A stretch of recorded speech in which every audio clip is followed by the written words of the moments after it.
All right, guys, welcome back to the show. In today's episode of Reality is Stranger Than Fiction, we're going to look at the viral story of a fake homeless encampment being set up outside the home of Los Angeles City Councilman and Mayor candidate Nithya Raman. First, we're going to watch the news coverage of what happened and how this stunt became a major talking point online. Then we're going to look at Raman's own words when she explains why she voted against moving encampments away from schools and daycares. And finally, we're going to hear from Spencer Pratt and what he had to say about the entire situation. And then we'll finish with Let's Talk About It, where I take one of your comments, read it out loud for the audience, and then discuss it right here on the show. So if you want your comment featured in one of my videos, make sure you subscribe, hit the like button, and leave a comment below for your chance to be featured on the next video. Okay, guys, let's get into this. These videos all over on social media, sparking debate over political protest and personal space. The videos now viewed hundreds of thousands of times online. This is crazy. Fake homeless encampments set up outside LA City Councilwoman and mayoral candidate Nithya Raman's home. This is happening all over the city, and we brought it to her doorstep so she can see what other people are going through. A man who claims he helped organize the stunt spoke exclusively with Fox 11 with his face covered. All the political violence that's been going on, it's really important that people protect their identities. Tents, trash, old tires, and a barbecue Monday morning, all outside Raman's Oh my home. goodness, Basically that's so doing good. a parody ad for her. Like if we were in charge of her campaign, this was the ad that we would make. Yo, what's going on? What he describes as a broader, sarcastic effort across Raman's Council District 4 in support of Spencer Pratt. Do you know Spencer Pratt, or are you affiliated with the Spencer Pratt campaign? Absolutely never met him. Big fan of his work. Who is funding this? So we have a group of donors from around the country. Check us out online at Safe Cities USA. My support has been growing.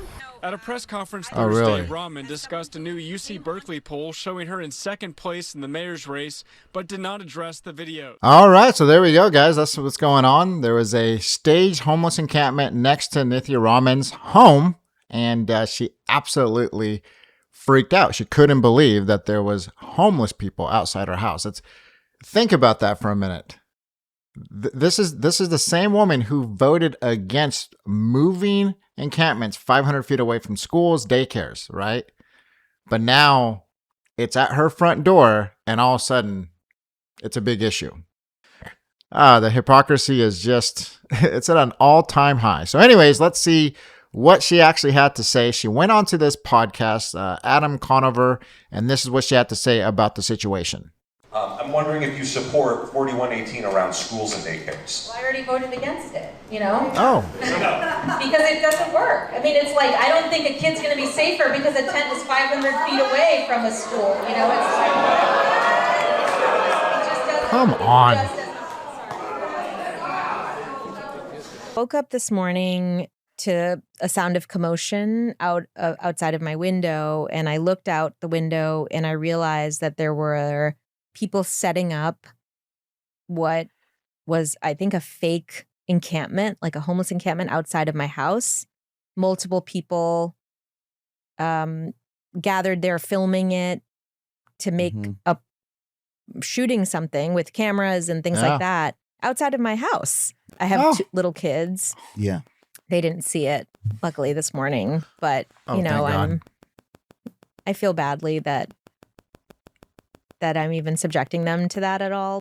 Oh my goodness. That is absolutely priceless what she just said, guys. She feels bad that she's subjecting her own kids to these homeless people. A staged homeless encampment has her feeling so bad for her own kids. Because they don't see that. That's nowhere near their neighborhood. They wouldn't allow it. But where everyday residents live, where everyday people of Los Angeles, they see homeless encampments. They have to take their kids past these homeless encampments where they're using drugs, committing crime, all these things. And as you saw, she voted no against that. But yet, when it happens at her front door, oh, she just can't believe it. She can't believe that they would do such a thing. Her poor kids, they're going to need therapy now. Let me know what you think about that, guys. Let me know what you think. And then let's finish off with Spencer Pratt and what he had to say about this entire situation. I think you're going to love his answer to all this. Did you see Raman freaking out on that comedian's podcast because some protesters set up a fake homeless encampment in front of her house? It honestly is one of the best things I've seen maybe this year. It's truly the fact that she complained on that and said, my kids, when she rolled her eyes and said whatever to the moms in her district that were fighting to make sure these drug addicts selling drugs in front of the school in encampments. And she was saying there's no difference between 1 or 500 feet. But when they're in front of her driveway, and her kids weren't even there, according to the guy that went on the news with Matt Seedorf and said her kids didn't even see this. That was even just shows you how easy they lie. She's just lying. Her kids didn't see it. But honestly, I hope that happens every single day. I hope people do that to her every day until she realizes that there is a difference. And these moms and these parents do not want any people experiencing homelessness, as Councilman Raman would say, in front of their kids either. So they should be on her block until she cares about other people's blocks. I thought it was the best thing ever. And then she goes on to this little weird tangent where she's like, I thought this mayor's race was just going to be about bicycle lanes and transportation. Of course, that's what you think, because you're actually responsible for everything. You don't think we need change.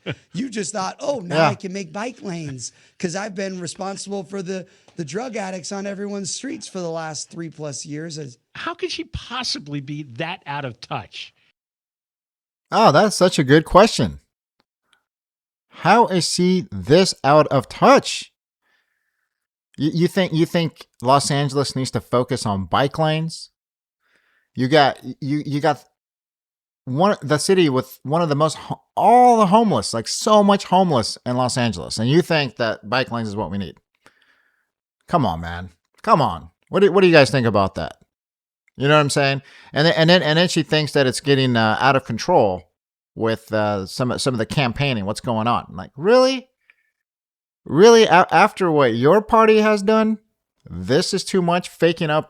Setting up a fake homeless encampment next to your house. To begin with, I want to know how they're able to just get homeless people, unless those are all actors. But I guess, what was it like? You just went down and told homeless people, hey, we'll give you $20. You come up here, we'll shoot you real quick.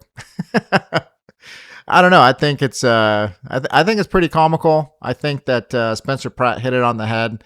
These people are out of touch. They live in a different reality than everyday citizens in Los Angeles.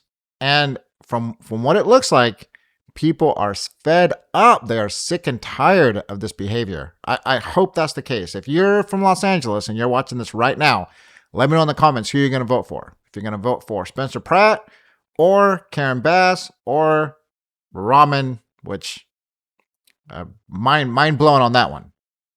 So anyways, as we learned, she actually voted no on this law. So what I want to do is I want to discuss this law, and we're actually going to learn something that this law passed. All right, so the law was 41.18 school daycare buffer. Raman, she voted no. What was it supposed to do? Keep encampments 500 feet away from schools and daycares. I think that's reasonable. Protect students and parents and have safe access to the school. And then reduce tents, fires, drugs, and blocked sidewalks. Raman voted no on this bill, guys. If you live in her district, just so you know, all those people that were booing, that's what she voted no against.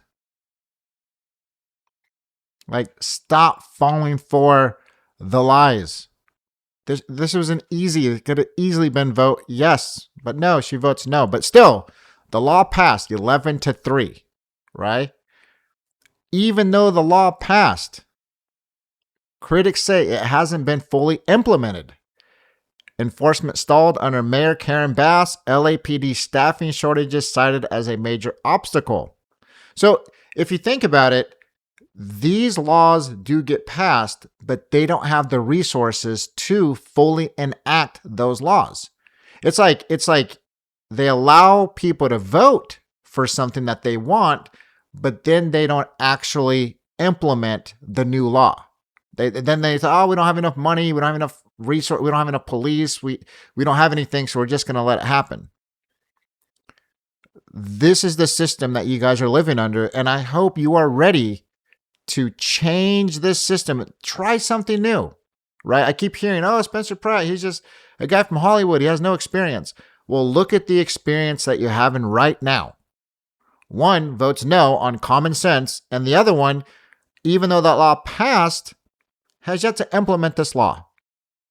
Now, of course, when FIFA starts, I guarantee you, you're going to see all that cleaned up because, media is going to be there, a lot of tourists, and we've got to make sure to let everybody know that Los Angeles is a clean city. But people who live there, they know the facts, they know what's really going on, and I think, based on what I'm seeing, people are ready for a change. All right, so now let's move on to Let's Talk About It, where Bill Pelicone 9899, I'm sure I messed that up, sorry about that, Bill, but he says the top 20 high crime cities, violent crimes, all run by Democratic mayors. I think the list of Democratic mayors that run cities that actually have improved them, or at least kept them from getting worse, is very, very short. And when we're talking about Los Angeles, Chicago, New York, to claim that the Democrats have gone good things is a blatant lie. The evidence clearly shows the decline. You can also add Seattle to the list. So anyways, Bill, I really liked your question, and I actually wanted to actually go see if this was accurate, right? If you're just making this up, or is this actually accurate? And so what I did, check it out right here. All right, so here is the top 20 high violent crime cities. As you can see, the top 20, it looks like Republican-run cities is number 12, Shreveport, I think that's Louisiana. Besides that, looks like there's one independent, number 14, and the rest all democratically run cities. From Memphis, Tennessee, to Oakland, to Detroit, Little Rock, Cleveland, Kansas City, Milwaukee. All of these guys are the most violent crime cities in America, and they all are run by the Democrats. Is this really shocking? No, it's not shocking whatsoever. Blue-leaning cities are soft on crime, want to forgive the criminals and let them back out on the streets, right? Once again, this proves that these Democratic-run cities, they arrest a person, they then give them a plea deal, and the plea deal is very little time to no time, and then they put them back out on the street where they commit a crime again and again and again. So it looks like they are doing their job on the paper, but the end result is they own 18 of the top 20 violent crime cities in America. So you guys let me know what you think about that. Leave your comments down below, guys. I want to know, do you think that Democrats are maybe a little too soft on crime, or do we just need to start letting people commit crimes and feel bad and sorry for them and tell them it's not their fault? All right, Bill. So thank you so much for the comment. I was glad we were able to go over it and actually prove that you are 99.8% right. Most of these high crime cities are run by Democrats.